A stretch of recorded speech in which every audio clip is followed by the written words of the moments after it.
Halo teman-teman semuanya, jadi aku sudah mengupload video-video di YouTube aku itu sekitar 9 bulan yang lalu, yaitu tepatnya pada bulan Oktober 2022. Dan karena itu dari aku membuat video-video di YouTube, jadinya aku itu mengalami improvement yang dari video pertama aku yang mana itu bisa dibilang jelek sekali dalam public speakingnya, dan sekarang yang mana aku lebih pede untuk ngomong depan kamera. Dan alasan aku juga untuk berani ngomong depan kamera ini, aku itu dulu ketika masa SMA bisa dibilang orang yang selalu di belakang kamera, yang mana aku itu menjadi kameramen atau sebagai director sebuah project yang sedang aku kerjakan. Dan jadinya YouTube ini menjadi pembelajaran aku atau menjadi eksperimen aku terhadap diri aku untuk bisa ngomong depan kamera. Dan karena itu pada video kali ini aku mau membagikan kepada teman-teman semua bagaimana cara aku bisa mengimprove skill ngomong depan kamera atau bagaimana cara kita bisa lancar ngomong depan kamera. Dan di video ini aku akan membagikan 5 cara aku dan 1 bonus yang akan aku bagikan di akhir video nanti. Cara yang pertama adalah membiasakan diri kita untuk ngomong depan kamera. Jadi pada cara pertama ini teman-teman itu bisa menggunakan kamera HP teman-teman, atau seperti aku ini jika teman-teman memiliki advantage atau keuntungan bisa memiliki kamera, mungkin teman-teman boleh mencoba untuk menaruh kamera di tripod, kemudian teman-teman berbicara aja dengan kamera tersebut dan membiasakan diri untuk ngomong dan melihat lensanya tanpa melihat layarnya, yang mana ini memaksa diri kita untuk bisa ngomong depan kamera. Atau jika teman-teman kurang berani atau kurang pede ngomong depan kamera selama mungkin 5 menit atau 10 menit yang seperti aku membuat video ini, teman-teman bisa menggunakan cara yaitu membuat short video atau video reels yang di TikTok atau di Instagram, yang mana itu hanya memerlukan waktu tidak hampir 1 menit dan itu bisa memaksa diri kita untuk bisa ngomong depan kamera. Dan cara yang kedua adalah menulis skrip atau menulis naskah. Jadi pada menulis naskah ini atau skrip itu kita bisa menentukan poin apa yang ingin kita bahas atau hal apa yang ingin kita bagikan kepada teman-teman atau penonton. Dan skrip ini fungsinya itu supaya kita tidak keluar dari jalur pembahasan. Dan dengan adanya skrip juga kita itu jadi lebih mudah untuk tidak kehabisan vocabulary atau kata-kata ketika ngomong depan kamera. Dan pada video-video aku yang dulu, aku itu menggunakan cara menulis kata per kata dalam naskahnya, yang mana aku itu menuliskan dari halo teman-teman sampai penutup, yang mana lidah aku atau mulut aku ini tidak terlalu banyak kosakata yang bisa aku ucapkan ketika ngomong di depan umum atau di depan kamera. Jadinya dengan menulis kata demi kata itu membantu aku untuk bisa mendeliver hal apa yang ingin aku ceritakan kepada penonton atau kepada teman-teman semua. Tapi pada video kali ini aku itu bereksperimen terhadap diri aku, yaitu aku mencoba untuk membacakan atau menjelaskan poin besar yang sudah aku catat pada Kindle aku ini, dan jadinya poin besar yang aku tulis ini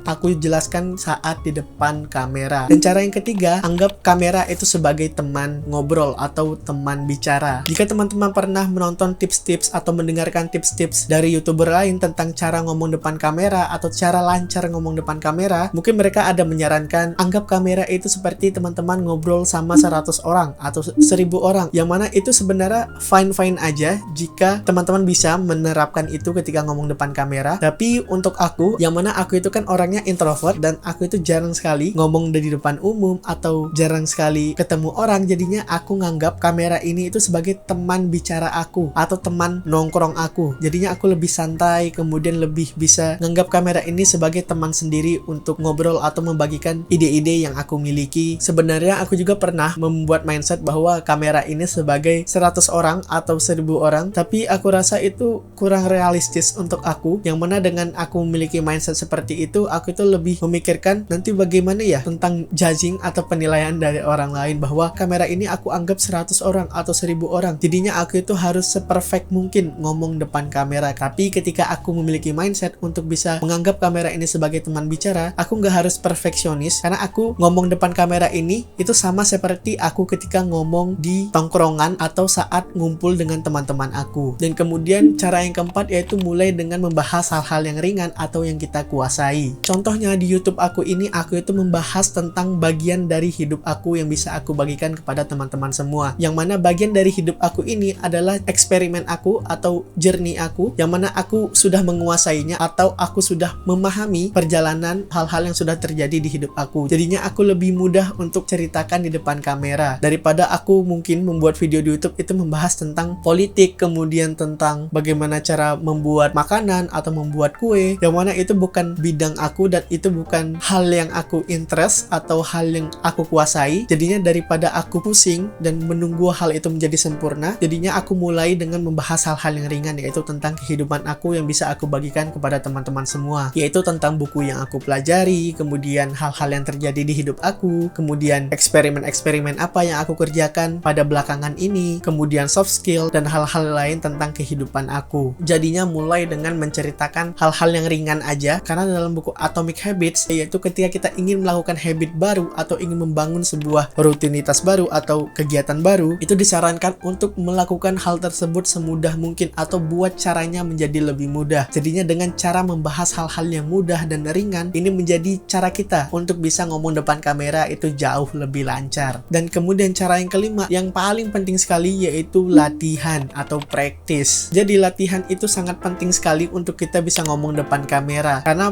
practice makes perfect. Dan dengan kita latihan terus-menerus ngomong depan kamera, itu kita bisa menaikkan skill kita atau skill public speaking kita. Yang awalnya itu kita gagap ngomong depan kamera, kemudian perlahan demi perlahan kita bisa menguasai ngomong depan kamera, dan bahkan kita bisa nganggap ngomong depan kamera itu yang awalnya itu sulit, sekarang lebih mudah lagi atau jauh lebih mudah. Dan untuk aku latihan ngomong depan kamera itu aku jadwalkan seminggu sekali, karena di video YouTube aku ini aku itu menjadwalkan untuk bisa mengupload video 1-2 minggu sekali. Jadinya aku memaksa diri aku untuk praktis atau ngomong depan kamera itu setidaknya 1 kali dalam 1 minggu. Dan dengan cara ini juga aku bisa meningkatkan skill aku dalam ngomong depan kamera. Dan jika teman-teman baru ingin meningkatkan atau membangun skill ngomong depan kamera, teman-teman bisa mulai dengan 1 minggu sekali atau 2 minggu sekali atau 1 bulan sekali. Yang penting teman-teman itu rutin untuk membiasakan ngomong depan kamera, atau bahkan teman-teman bisa 1 hari sekali ngomong depan kamera menggunakan handphone teman-teman, yang mana teman-teman bisa melihat improvementnya dari hari pertama hingga hari ke-30. Jika teman-teman ingin men-challenge diri teman-teman 30 hari ngomong depan kamera, ngomong aja ngasal di depan kamera selama 1 menit, kemudian simpan video itu, kemudian ulangi terus sampai 30 hari. Dan mungkin jika sudah selesai tantangan atau challenge 30 hari ngomong di depan kamera, teman-teman coba untuk mengupload atau membuat video tentang hal-hal yang ingin teman-teman bahas di depan kamera. Mungkin teman-teman bisa ngupload di Reels atau di TikTok atau di YouTube. Karena dengan cara kita mengupload video kita, itu kita membuka feedback-feedback yang bisa didapatkan dari orang lain. Contohnya aku itu dulu pernah mendapatkan feedback dari teman aku kalau aku tuh ngomongnya terlalu kaku, kemudian terlalu gemetaran atau terlalu tegang. Tapi dengan cara aku terima feedback itu, kemudian aku kembangkan lagi, aku perbaiki kesalahan-kesalahannya, dan pada akhirnya aku bisa memperbaiki sedikit demi sedikit dan sampai sekarang ini. Dan kemudian cara yang keenam atau bonus, yang mana ini menjadi cara kita bisa terlihat jago ngomong di depan kamera. Dan ini cara ini bisa kita lakukan yaitu saat editing. Jadinya pada saat editing teman-teman itu bisa meng-cut saat teman-teman itu jeda dari kata per kata. Misalnya teman-teman itu kayak mikir, atau teman-teman itu kayak termenung, atau teman-teman membaca skrip, teman-teman bisa cut itu. Jadinya teman-teman bisa ngomong lebih lancar atau terlihat lancar di depan kamera. Itu hal yang wajar saat kita membuat video-video di YouTube atau di TikTok atau di Reels atau di sosial media lainnya. Kita bisa melihat orang-orang yang ada di sosial media tersebut bahwa mereka itu akan seperti ada cut-cutnya, yang mana itu hal yang lumrah dalam membuat video-video di sosial media. Dan itu menjadikan video kita itu tidak terlihat boring dan tidak terlalu panjang. Dan itulah cara-cara aku yang aku pelajari saat membuat video-video di YouTube aku ini sekitar hampir 9 bulan. Dan pastinya saat aku membuat video ini, aku itu masih ada salah, kadang belibet, kadang aku mikir, kadang aku terdiam, kadang aku mikir kayaknya ada yang salah lah kata yang aku ucapin. Jadinya aku menjelaskan poin tersebut 2 kali bahkan 3 kali supaya terlihat lebih natural dan terlihat sempurna. Tapi nggak apa-apa, itu menjadi bagian proses kita dalam bisa meningkatkan skill ngomong di depan kamera. Dan aku juga dulu saat syuting video untuk YouTube aku